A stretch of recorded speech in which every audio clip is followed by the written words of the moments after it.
ಸ್ನೇಹಿತರೆ, ಡಿಜಿಟಲ್ ಯುಗದಲ್ಲಿ ಅಪರಾಧಗಳು ಡಿಜಿಟಲ್ ಆಗಿ ಬೆಳೆಯುತ್ತಿವೆ.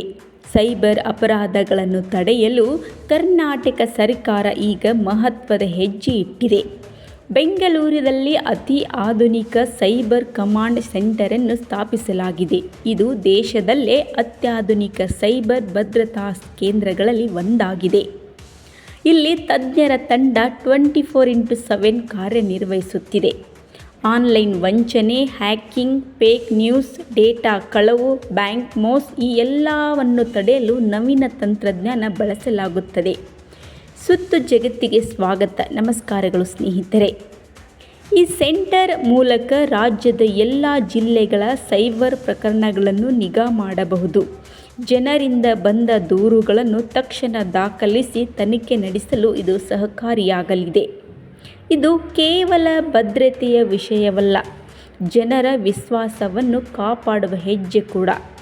ಕರ್ನಾಟಕವು ಈಗ ಸೈಬರ್ ಕ್ರೈಮ್ ವಿರುದ್ಧ ಹೋರಾಟದಲ್ಲಿ ದೇಶಕ್ಕೆ ಮಾದರಿಯಾಗುತ್ತಿದೆ. ಸ್ನೇಹಿತರೆ, ನೀವು ಸಹ ಸೈಬರ್ ಸುರಕ್ಷಿತವಾಗಿರಿ. ಅಪರಿಚಿತ ಲಿಂಕ್ಗಳನ್ನು ಕ್ಲಿಕ್ ಮಾಡಬೇಡಿ. OTPಯನ್ನು ಹಂಚಿಕೊಳ್ಳಬೇಡಿ. ಜಾಗೃತ ನಾಗರಿಕರಾಗೋಣ. ಸ್ನೇಹಿತರೆ, ಇದರ ಮಧ್ಯೆ ರಾಜ್ಯದಲ್ಲಿ ಸೈಬರ್ ವಂಚನೆ ಕಡಿವಾಣಕ್ಕೆ ಸರ್ಕಾರ ದಿಟ್ಟ ಕ್ರಮ ಕೈಗೊಂಡಿದೆ. ದೇಶದಲ್ಲೇ ಮೊದಲ ಸೈಬರ್ ಕಮಾಂಡ್ ಸೆಂಟರ್ ಸ್ಥಾಪನೆ ಮಾಡಲಾಗಿದೆ. 16,000ಕ್ಕೂ ಹೆಚ್ಚು ಸೈಬರ್ ಕೇಸುಗಳು ಬಾಕಿ ಇವೆ. ಹೀಗಾಗಿ ಸೈಬರ್ ಅಪರಾಧ ತಡೆಗೆ ಹೈಕೋರ್ಟ್ ಸೂಚಿಸಿತ್ತು. ಹೀಗಾಗಿ ಸೈಬರ್ ವಂಚನೆ ಕಡಿವಾಣಕ್ಕೆ ರಾಜ್ಯ ಸರ್ಕಾರ ದಿಟ್ಟ ಕ್ರಮ ಕೈಗೊಂಡಿದೆ. ದೇಶದಲ್ಲೇ ಮೊದಲು ಎನ್ನುವಂತೆ ಸೈಬರ್ ಕಮಾಂಡ್ ಸ್ಥಾಪನೆ ಸೆಂಟರ್ ತೆರೆದುಕೊಂಡಿದೆ. 45 ಸೈಬರ್ ಪೊಲೀಸ್ ಠಾಣೆಗಳು ಬೆಂಗಳೂರು ನಗರದಲ್ಲಿವೆ. ಜಿಲ್ಲಾ ವ್ಯಾಪ್ತಿಯಲ್ಲಿ ಪೊಲೀಸ್ ಠಾಣೆಯಲ್ಲಿ ದೂರು ದಾಖಲಿಸಬಹುದು. ಜಿಲ್ಲೆಗಳಲ್ಲಿ ದಾಖಲಾಗುವ ಪ್ರಕರಣಗಳು SPಗಳ ಅಧೀನದಲ್ಲಿ ತನಿಖೆಗೆ ಒಳಪಟ್ಟಿರುತ್ತವೆ.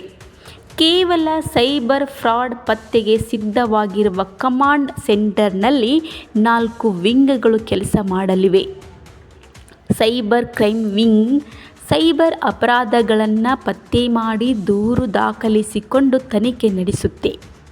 ಸ್ನೇಹಿತರೆ, ಸೈಬರ್ ಸೆಕ್ಯುರಿಟಿ ವಿಂಗ್ ಅಂದರೆ ಬ್ಯಾಂಕ್ ಖಾತೆ, ಸಾಮಾಜಿಕ ಜಾಲತಾಣ, ಸಾಫ್ಟ್ವೇರ್ ಹ್ಯಾಕ್ ಮಾಡುವವರನ್ನು ಪತ್ತೆ ಮಾಡುತ್ತೆ.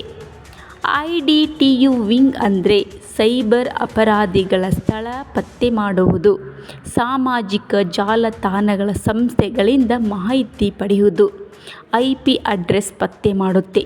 ನೋಡಿ ಸ್ನೇಹಿತರೆ, ತರಬೇತಿ, ಸಾಮರ್ಥ್ಯ ವೃದ್ಧಿ ಮತ್ತು ಜನಜಾಗೃತಿ ದಳ ಅಂದರೆ ಸೈಬರ್ ಕಮಾಂಡ್ ಸೆಂಟರ್ ಅಧಿಕಾರಿಗಳಿಗೆ ತರಬೇತಿ ನೀಡುವುದು, ಟೆಕ್ನಿಕಲ್ ಜ್ಞಾನ ವೃದ್ಧಿ ಮಾಡುವುದು, ಹೊಸ ತಂತ್ರಜ್ಞಾನಗಳ ತಿಳುವಳಿಕೆ ನೀಡುವುದು ಮತ್ತು ಸಾರ್ವಜನಿಕರು ಮತ್ತು ವಿದ್ಯಾರ್ಥಿಗಳಿಗೆ ಸೈಬರ್ ಅಪರಾಧ ಅರಿವು ಮೂಡಿಸುವ ಕೆಲಸ ಮಾಡಿಸುವುದು.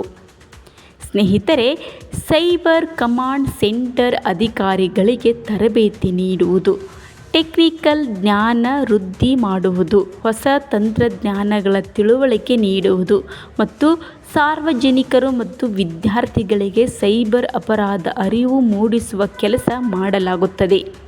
ಸ್ನೇಹಿತರೆ, ದೇಶದಲ್ಲಿ ಒಂದು ವರ್ಷದಲ್ಲಿ ಸೈಬರ್ ಅಪರಾಧಿಗಳಿಂದ 22,845 ಕೋಟಿ ವಂಚನೆ. ಸ್ನೇಹಿತರೆ, ಈ ಸೈಬರ್ ಕಮಾಂಡ್ ಸೆಂಟರನ್ನು ಪೊಲೀಸ್ ಮಹಾನಿರ್ದೇಶಕರ ಶ್ರೇಣಿಯ IPS ಅಧಿಕಾರಿ ಮುನ್ನಡೆಸಲಿದ್ದಾರೆ.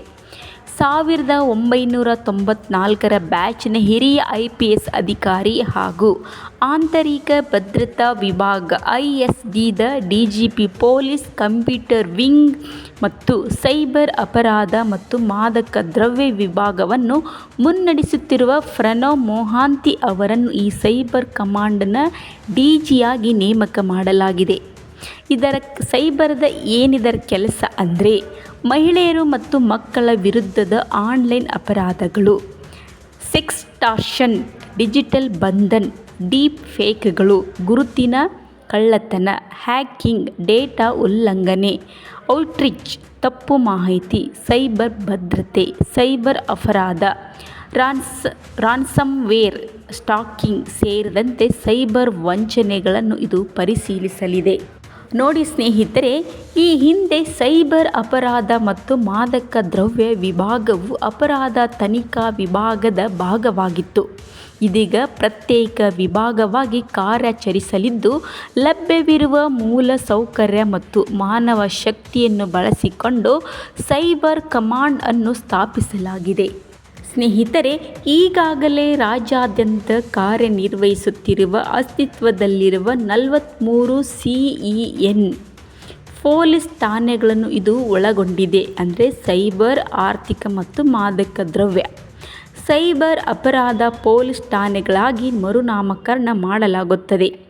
ಇದಲ್ಲದೆ DGP ಅಡಿಯಲ್ಲಿ ಕಾರ್ಯನಿರ್ವಹಿಸುತ್ತಿರುವ ಸೈಬರ್ ಅಪರಾಧ ಪೊಲೀಸ್ ಠಾಣೆಗಳು ರಾಜ್ಯ ಮಟ್ಟದ ಅಧಿಕಾರ ವ್ಯಾಪ್ತಿಯೊಂದಿಗೆ CID ಹಾಗೆಯೇ ಬೆಂಗಳೂರು ನಗರ ಪೊಲೀಸ್ ಕಮಿಷನರೇಟ್ ಅಡಿಯಲ್ಲಿ ಕಾರ್ಯನಿರ್ವಹಿಸುತ್ತಿರುವ ಸೈಬರ್ ಕಮಾಂಡ್ ಘಟಕವನ್ನು ಸಹ ಈ ಸೈಬರ್ ಕಮಾಂಡ್ ಸೆಂಟರ್ನ ವ್ಯಾಪ್ತಿಗೆ ತರಲಾಗುತ್ತದೆ. ಹೀಗೆ ಒಟ್ಟು 45 ಪೊಲೀಸ್ ಠಾಣೆಗಳನ್ನು ಈ ವಿಶೇಷ ಘಟಕದ ವ್ಯಾಪ್ತಿಗೆ ತರಲಾಗುತ್ತದೆ. ಸ್ನೇಹಿತರೆ, ಇದಷ್ಟೇ ಅಲ್ಲ, 2001ರಲ್ಲಿ ಭಾರತದ ಮೊದಲ ಸೈಬರ್ ಅಪರಾಧ ಪೊಲೀಸ್ ಠಾಣೆಯನ್ನು ಕರ್ನಾಟಕವೇ ಸ್ಥಾಪಿಸಿತ್ತು. ಹೆಚ್ಚುತ್ತಿದ್ದ ಸೈಬರ್ ಅಪರಾಧಗಳನ್ನು ನಿಭಾಯಿಸಲೆಂದೇ ಬೆಂಗಳೂರಿನ CIDಯಲ್ಲಿ ಇದನ್ನು ಪ್ರಾರಂಭಿಸಲಾಗಿತ್ತು. ಬೆಂಗಳೂರಿನ ಸೈಬರ್ ಅಪರಾಧ ಪೊಲೀಸ್ ಠಾಣೆ ಮಾರ್ಚ್ 2017ರಲ್ಲಿ ಅಸ್ತಿತ್ವಕ್ಕೆ ಬಂತು. ಕಳೆದ ವರ್ಷ ಗೃಹ ಸಚಿವ G. ಪರಮೇಶ್ವರ್ ಅವರು ರಾಜ್ಯದಲ್ಲಿ ಸೈಬರ್ ಕಮಾಂಡ್ ಅನ್ನು ಸ್ಥಾಪಿಸುವ ಚಿಂತನೆಯಿದೆ ಎಂದು ಹೇಳಿದ್ದರು. ಈ ನಿಟ್ಟಿನಲ್ಲಿ ಇದೀಗ ಸೈಬರ್ ಕಮಾಂಡ್ ಸೆಂಟರ್ ಅಸ್ತಿತ್ವಕ್ಕೆ ಬಂದಿದೆ. ಕಳೆದ 4 ವರ್ಷಗಳಲ್ಲಿ ಕರ್ನಾಟಕದಲ್ಲಿ ಸುಮಾರು 52 ಸೈಬರ್ ಅಪರಾಧ ಪ್ರಕರಣಗಳು ವರದಿಯಾಗಿದ್ದು, ಇದು ದಕ್ಷಿಣ ಭಾರತದಲ್ಲಿಯೇ ಅತಿ ಹೆಚ್ಚು. ಇದರಿಂದ ಜನತೆ ಏನು ಎಚ್ಚೆತ್ತುಕೊಳ್ಳಬೇಕು ಅಂದರೆ, ಆನ್ಲೈನ್ ವಹಿವಾಟುಗಳನ್ನು ಮಾಡುವಾಗ ಜನರು ಬಹಳ ಜಾಗರೂಕರಾಗಿರಬೇಕು. ಯಾವುದೇ ಅಪರಿಚಿತ ಲಿಂಕನ್ನು ಕ್ಲಿಕ್ ಮಾಡಬಾರದು ಮತ್ತು ಯಾವುದೇ ರೀತಿಯ ವಂಚನೆ ಸಂಭವಿಸಿದಲ್ಲಿ ತಕ್ಷಣವೇ NCRP ಪೋರ್ಟಲ್ನಲ್ಲಿ ಅಥವಾ ಪೊಲೀಸರಿಗೆ ದೂರು ನೀಡಿ. ನಿಮಗೆ ಆಗಿರುವ ಅನ್ಯಾಯವನ್ನು ಹೇಳಿಕೊಂಡರೆ ನಿಮ್ಮ ಸಮಸ್ಯೆಯನ್ನು ಸಲೀಸಾಗಿ ನಿವಾರಣೆಯಾಗುತ್ತದೆ. ಇದಕ್ಕೆ ಸಂಬಂಧಪಟ್ಟಂತೆ ಏನೇ ವಿಷಯಗಳಿದ್ದರೆ ನಿಮಗೆ ಅಪ್ಡೇಟ್ಗಳನ್ನು ನೀಡುತ್ತಿರುತ್ತೇವೆ. ನೀವು ಇನ್ನೂ ಕೂಡ ನಮ್ಮ ಚಾನಲ್ಗೆ ಸಬ್ಸ್ಕ್ರೈಬ್ ಆಗಿಲ್ಲ ಅಂದರೆ